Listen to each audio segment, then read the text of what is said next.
saya kan berasal dari keluarga Minang. Cuman sekarang ini Bang Edis, kalau misalkan Ade memang memutuskan untuk terang-terangan pindah, pasti Ade akan diusir dari keluarga Bang Edis. Ya.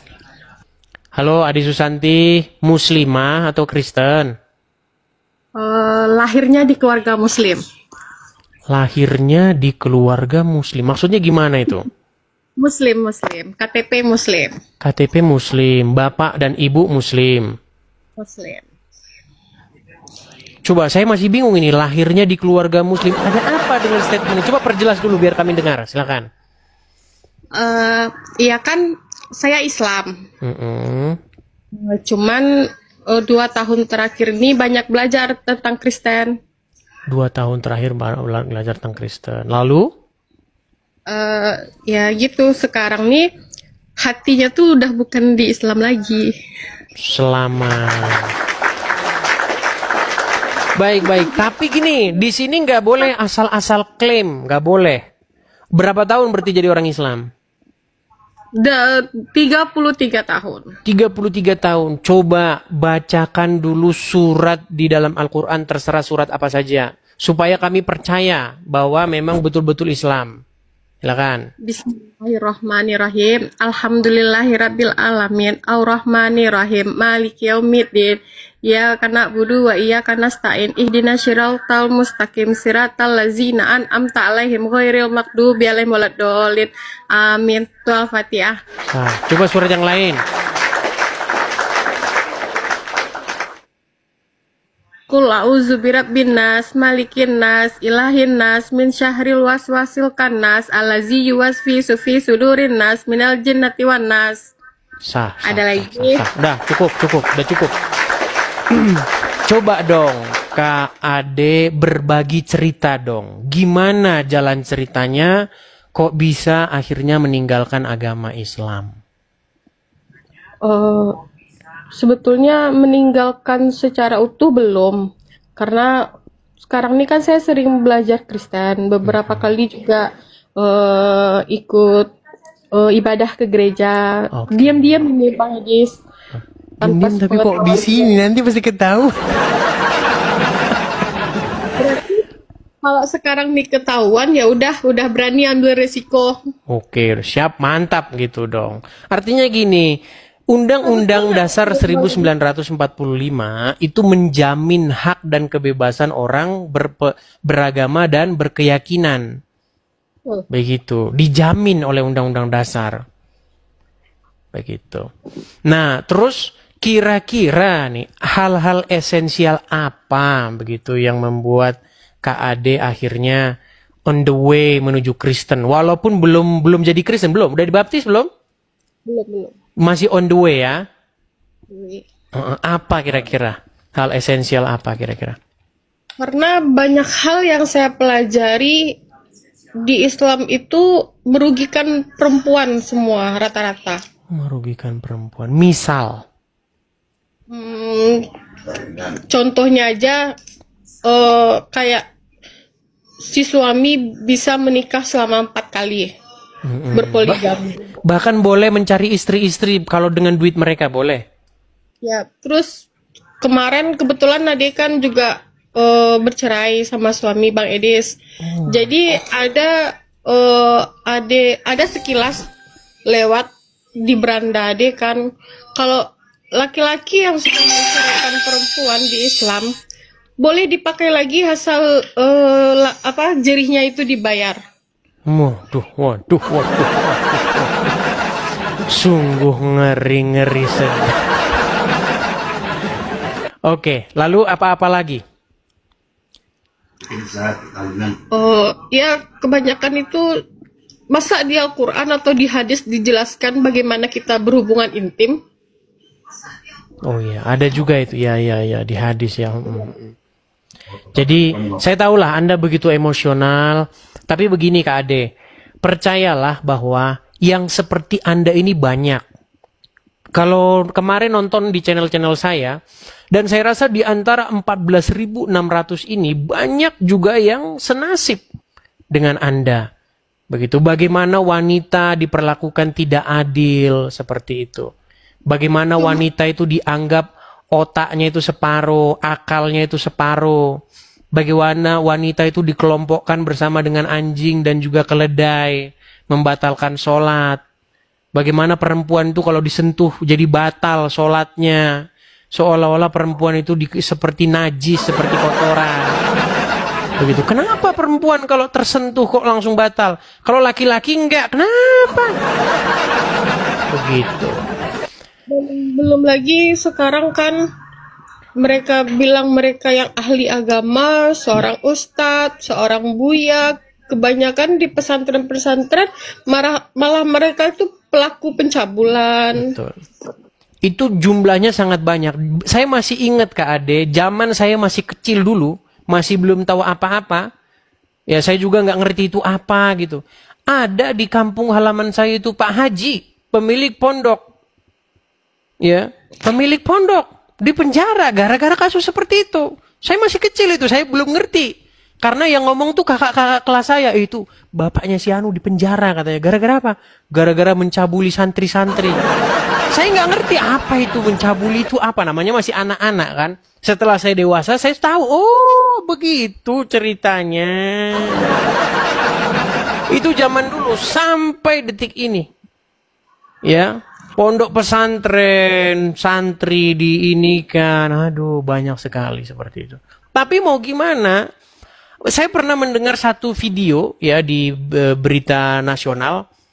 Ada seseorang yang dia menikahi anak di bawah umur, lalu dipenjara, ditangkap polisi. Tapi dia bilang, saya terinspirasi oleh Rasulullah, katanya.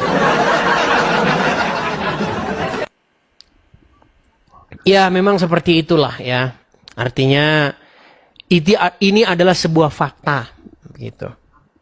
Dan di dalam agama Islam juga, nabinya, ya, Muhammad, Rasulnya, itu bahkan ada ayat Quran yang mengatakan dia boleh menggauli perempuan-perempuan yang sudah dicerai. Boleh dia menggauli siapa-siapa yang dikehendaki. Seperti itu. Dan dikatakan juga perempuan-perempuan yang menyerahkan diri kepada Muhammad boleh. Begitu. Tapi sayang memang kebanyakan umat muslim kan tidak membaca itu. Karena mereka sudah didoktrin untuk membaca Al-Quran dalam bahasa Arab. Begitu. Ya, jadi pernah saya buktikan Bang Edis, bahasa Arab itu saya coba terjemahkan ke bahasa lain, lalu saya coba terjemahkan lagi ke bahasa Indonesia. Memang artinya tuh jauh sekali dari yang diterjemahkan ya. Ya, betul, dari yang diterjemahkan. Iya, iya. Betul, betul. Karena memang terjemahan itu kadang-kadang memelintir begitu. Dan di dalam Al-Quran diceritakan Nabi Isa itu ada. Ya. Tentang Isa ada. Betul. Tapi di dalam Injil tidak ada tentang Muhammad. Betul, tidak ada. Makanya saya pernah punya tema orang Islam itu sudah diprank sama Muhammad. Dikatakan bahwasanya Yesus menubuatkan kedatangan Nabi Muhammad, padahal tidak ada. Giliran tidak ada, kitabnya yang disalah-salahin. Itu kan ibarat saya begini. Saya mengklaim itu tanah saya itu. Nama saya tertulis di sertifikat itu. Giliran dibawain sertifikatnya nggak ada, terus berarti palsu, sertifikatnya palsu. Gimana kalau gitu, tunjukin yang asli. Pokoknya palsu. Loh, orang yang mengklaim itu adalah orang yang bertugas untuk membuktikan klaimnya. Itu di dalam pengadilan, di dalam hukum sehari-hari memang seperti itu. Ketika kita membuat sebuah klaim, maka beban pembuktian itu ada pada kita. Kok malah pada orang yang dituduh? Contoh misalnya, saya bilang begini, Ade, Susanti, namamu sebenarnya Tono. Masa yang suruh membuktikan namamu Tono suruh Ade sendiri? Masa Ade sendiri yang suruh membuktikan? Harusnya saya kan? Saya yang membuat klaim. Iya. Betul. Saya yang membuat klaim yang harus membuktikan bahwa nama Ade Susanti itu Tono. Nah begitu juga orang Islam, ketika mereka membuat klaim bahwasanya Muhammad dinubuatkan dalam Injil dan Taurat, mereka harus membuktikan itu. Tapi mereka sampai sekarang belum ketemu di mana Muhammad dalam Taurat dan Injil. Seperti itu. Terus, cuman Bang Edis, saya kan berasal dari keluarga Minang. Minang. Ya, Minang. Kira-kira Untuk coba saya- ngomong bahasa Minang sedikit saja. Coba ngomong sama saya pakai bahasa Minang coba. Saya mengerti Bang Edis kalau ada yang ngecek bahasa Minang. Mengerti sedikit. Sakete. Sakete. Ya, coba. Cuman sekarang ini Bang Edis, kalau misalkan Ade memang memutuskan untuk terang-terangan pindah, pasti Ade akan diusir dari keluarga Bang Edis. Iya, inilah yang kemarin Kak Yuli itu bilang, memang kita serba salah ya teman-teman ya. Kalau ada Muslim di sini mengaku takut, tapi kalau nggak mengaku nanti kita tidak bisa berekspresi begitu. Makanya, tapi begini Kak Ade, di dunia media sosial ini dunia yang rada-rada sedikit gimana gitu ya, kejam-kejam gimana begitu.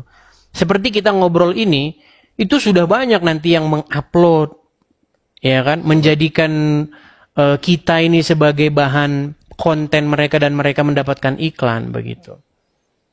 Makanya sebenarnya ya mau gimana lagi, kalau udah siap berbicara ya tetap berani. Artinya begini, Kak Ade, saya percaya bahwa kalau Kak Ade nanti tinggal di tempat yang baru atau misalnya dapat suami orang Kristen begitu, saya percaya bahwa tidak mungkin orang teman-teman ya lingkungan baru apalagi di gereja itu mencampakkan Kak Ade. Saya percaya di komunitas baru pasti banyak yang support secara ya bisa juga finansial, bisa juga mensupport secara spiritual begitu, temenin, bisa cari kerjaan baru dan lain sebagainya. Percayalah pasti ada gitu. Makanya gabung dengan komunitas-komunitas Kristen begitu. Di gereja kah, cari teman-teman baru. Tapi begitu juga, cari gereja yang sehat. Karena banyak juga gereja yang ada juga begitu, tapi tidak semua. Cari gereja-gereja yang benar-benar biblikal begitu. Pergi Ade ke gereja kan Bang Edis hari Minggu pagi. Padahal kan kita nyanyi lagu pujian-pujian, meskipun lagu pujiannya tuh tentang sukacita, tapi tetap ada nangis Bang Edis. Ya, saya mengerti itu. Banyak yang mengalami yang seperti Kak Ade Susanti, banyak. Tidak sendiri, tenang saja begitu. Makanya gabung-gabung tuh ada satu forum khusus perempuan. Mereka bercerita tuh, saling share tentang bagaimana perjalanan mereka begitu, saling menguatkan. Makanya dibentuklah satu komunitas begitu. Ada Bang Edis, Ade sering masuk ke room-room tentang Kristen ini, sering belajar, sering banyak tanya juga Ade sama yang lain. Beberapa kali Ade ikut itu masuk ke room Bang Edis kan susah untuk naiknya. Karena yang bikin susah naik ini juga kadang-kadang ya banyak Kristen-Kristen yang ngeyel. Udah dibilang jangan naik, kasih kesempatan. Tapi mereka suka numpuk di pintu. Kalau udah ngantri 99 itu susah memang masuk setengah mati. Bisa ngantri 3 jam itu pun belum dapat. Gitu. Jadi awal-awal dulu waktu Ade masuk bergabung ke roomnya Bang Edis tuh, Ade mikir, kok selalu perbandingannya Kristen Islam, padahal kita ini punya 5 agama yang dipercayai di Indonesia kan. Tapi kenapa Islam Kristen selalu itu perbandingannya. Jadi barulah tadi pas Kak Rosdianti masuk tadi baru ada tahu ya, karena mungkin selama ini Islam selalu mengkait-kaitkan dirinya dengan Kristen. Kalau agama lain kan nggak pernah. Iya. YouTube macet. Sebentar, saya ini dulu ya. Saya cek dulu YouTube saya. Sambil berbicara nggak apa-apa. Sebentar. Saya waktu 1 menit.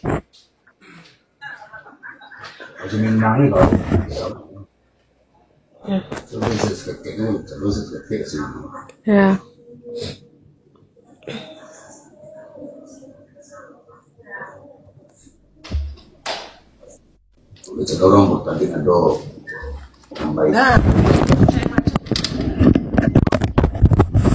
Tahu nih kok ada yang ngomong YouTube saya macet. Kayaknya YouTube saya nggak macet, berarti Anda salah nonton di ini. Karena banyak juga teman-teman, akun YouTube itu banyak juga yang palsu, ya. Kalau teman-teman nontonnya di YouTube saya, kayaknya nggak macet. Ya, sambil bicara Kak Ade, sambil saya cek dulu akun apa di YouTube saya. Ya, jadi itu Bang Edis. Pokoknya 2 tahun selam. Kalau dulu waktu awal-awal belajar kan hati ini masih setengah-setengah antara iya sama ndak gitu kan. Masih itu belum sepenuhnya yakin. Tapi kalau sekarang sepertinya udah nampak perbedaannya jauh sekali.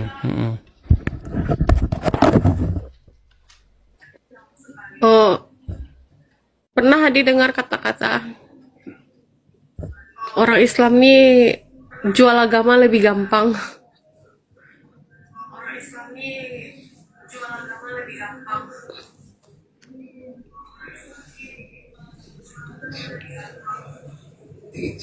Semenjak semakin ke gereja tiba tentram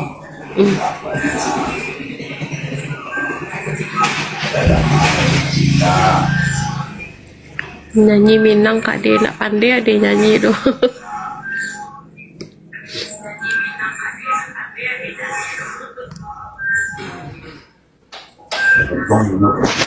Tak tutup. Oke lah. Ya, tadi maaf saya perbaiki tadi di YouTube saya karena memang frozen tadi, hanya ada suara. Iyalah, lalu langkah ke depannya ini bagaimana ini Kak Ade?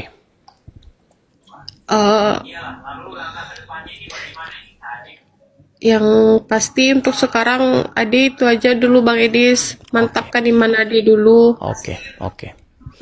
Baik, Belajar ya dulu mungkin seperti kata Bang Edis lah. Ini tanggung jawab gereja-gereja ya. Jadi gereja-gereja itu kalau ada orang baru, apalagi dari seberang, dari Muslim ke Kristen, ini tanggung jawab gembala-gembala gereja nih. Kalau saya